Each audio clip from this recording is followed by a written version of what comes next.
Personale e mezzi ANAS sono al lavoro ininterrottamente da domenica mattina sulla 51 di Alemagna a San Vito di Cadore per rimuovere fango e materiale roccioso. L'obiettivo dichiarato è ripristinare a tempo di record la viabilità e, salvo contrordini o nuovi episodi temporaleschi, la riapertura totale al traffico è prevista nelle prossime ore all'alba del 15 luglio.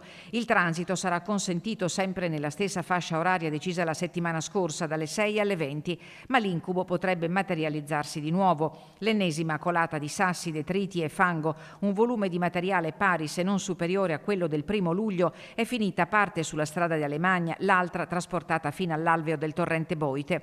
Le ditte incaricate da ANAS hanno completato la rimozione del materiale più grosso dalla carreggiata e si sta lavorando per il ripristino del pluviometro a bordo strada che è rimasto danneggiato dall'evento. Il protocollo di sicurezza messo a punto venerdì scorso al tavolo della prefettura ha dimostrato la sua efficacia, ma è impensabile poter sostenere la situazione in questo modo. Io spero che anche con il pungolo delle Olimpiadi si provveda a un grande finanziamento, perché io non so quale sia la soluzione, ma penso che una galleria paramassi o altre soluzioni possano garantire la sicurezza ai cittadini. Questa è l'attesa risposta del presidente Zaia, mentre l'attenzione è tutta sul governo che, dichiarando lo stato di emergenza, potrebbe stanziare fondi per la messa in sicurezza dell'Alemagna. Per la Vinità, un progetto definitivo di ANAS nell'ambito delle opere per i mondiali di sci 2021, protocollato il 28 luglio 2017, esiste già e prevede, pur se con calcoli empirici, la realizzazione di un bacino di circa 7.100 metri cubi, non tanto per il contenimento